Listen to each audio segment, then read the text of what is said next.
Hello, hi, welcome to my channel. My name is Reese. I talk about books here, I talk about reading here, sometimes I talk about writing. Today, I am taking you along with me on a journey to reorganize my bookshelf and do a little book unhaul. Currently, my shelves look like this, nothing too wild, but I'm really craving some new energy in this space as I move into the summer season. I'll also be picking out a fair share of books that I plan to either pass along to friends, donate, or trade in at my local bookshop for some store credit. Probably some combination of all of those. I will share thoughts on some of those books that I'm unhauling as I go. So let's get into it. I decided the best way to begin was to look at the shelves as they are and pick out books I want to let go of. I'm asking myself, have I read this yet? If not, am I excited to read this one day in the future? And if I have read it already, do I imagine myself wanting to reread this? Or is this important to keep as reference for something? Things like that. Okay, some thoughts on individual books that I am unhauling. First, I have some questions for you. This I read maybe 2 summers ago. It was a good summer read. It was okay. Bonus point because it was about podcasting, but I just don't see myself picking it up again. I am curious to read more from this author, but this one I think I can pass along. Tomorrow and Tomorrow and Tomorrow. I know there's a lot of love for this book out there, but similar to I Have Some Questions for You, I thought it was just fine. I didn't love it, so I don't really see myself rereading it.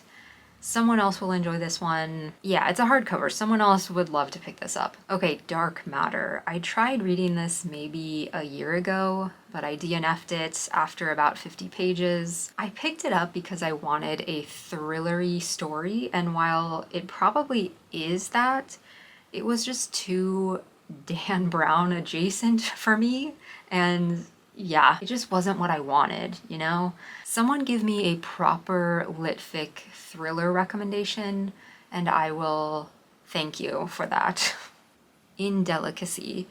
This I went back and forth on whether or not I wanted to keep it. I think I read this last summer.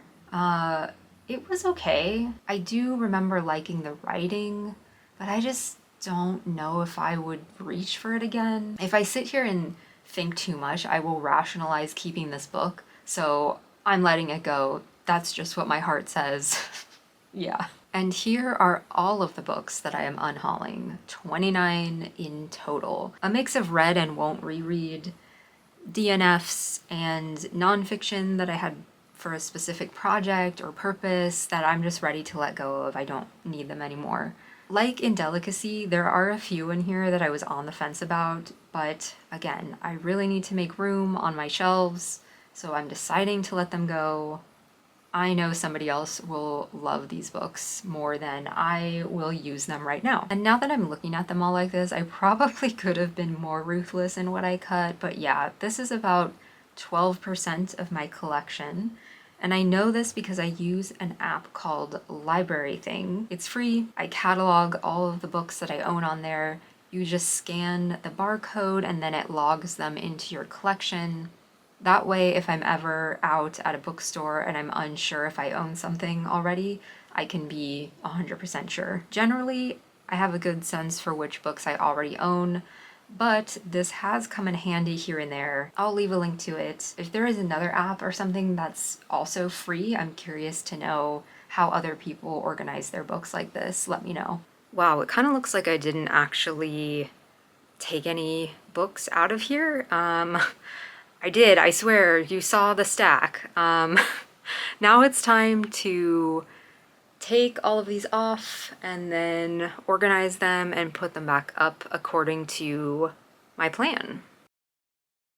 Worth mentioning here that these were not really organized in any specific way before, except for my Ferrante books, which are together on one shelf. And I really enjoyed this kind of overstuffed shelf look. It reminded me of a used bookstore.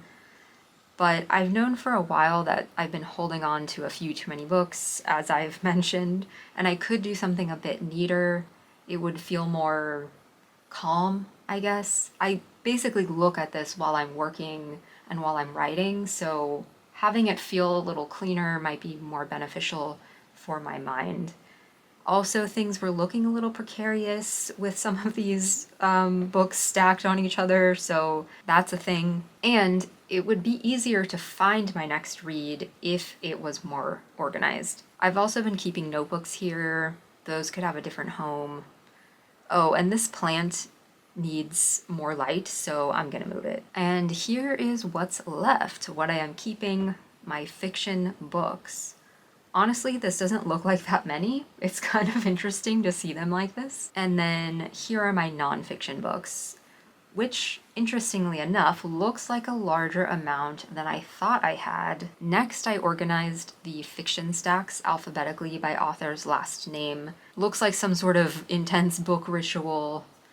I guess in a way, it kind of is.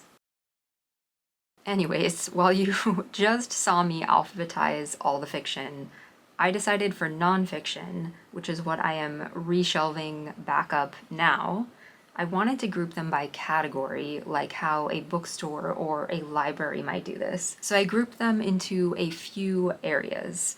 We have memoir and essays, books about writing, books about branding, history, psychology or like general interest books, and then biography. I think this is going to make it easier to pick out a book when I'm craving a memoir or some collection of essays, instead of those being scattered on the shelves and often lost. Because yeah, looking at this, I think I've only read about 50% of these memoir books, and I do enjoy reading memoir and essays, so this will be beneficial for me. Also, pretty convenient that the books on writing are within reach of my desk there. I have Elena Ferrante's 3 books about writing up there. I haven't read them yet, but I plan to in my year of reading all of her books, which is currently happening right now. But that's an entirely different video. Look out for that in a year. And now, putting the fiction back up. I'm placing them alphabetically by author's last name, as I mentioned, not splitting into genre or anything, except for my 2 short story anthologies, which will be at the very end. This just makes sense because most of my books are literary fiction anyways. Maybe one day if my library ever gets like twice this size or something, I'd consider doing it by genre, but this is just what works best for me now. And 2 fun styling things that probably aren't super noticeable, but they are to me. First, horizontal author stacks. I realized I have a fair number of Rachel Cusk books, and of course all of my Ferrante fiction.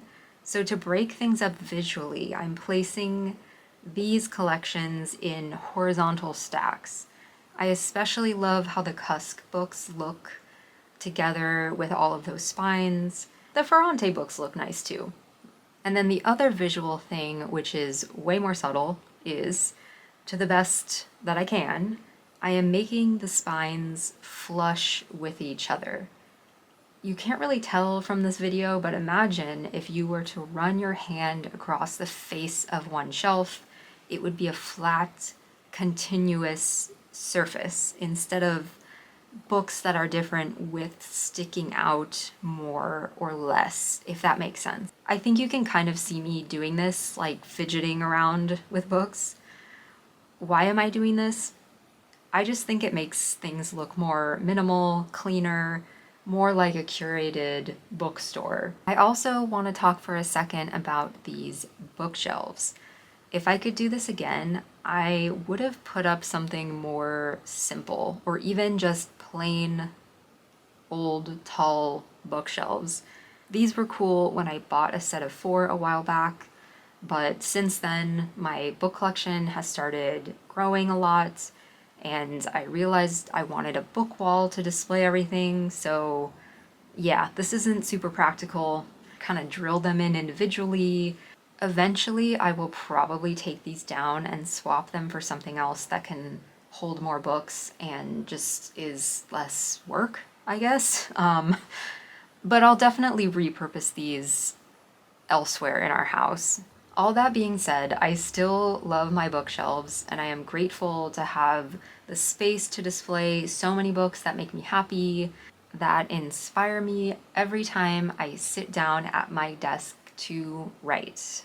We did it. Does it look better? It kind of looks the same, I guess, as my normal, like, me here and the books, but no, it does feel different. I know it's different, and it feels more like my curated library instead of a place where I just store my books, and that's what matters. That's what I wanted. I wanted to feel good when I looked at it instead of like a little chaotic. I do think it's gonna be kind of annoying when I do get new books, because I'll have to move everything, but I'm probably gonna wait until I have 5 or so new books before I add them, and then I can kind of do it in one go, and so it won't be that frequently, hopefully. Thank you so much for watching. Thank you for joining me as I reorganized my bookshelves. I hope you're enjoying whatever you are reading. I hope you're having a great day, a great week, and I will see you in the next video. Thanks. Bye.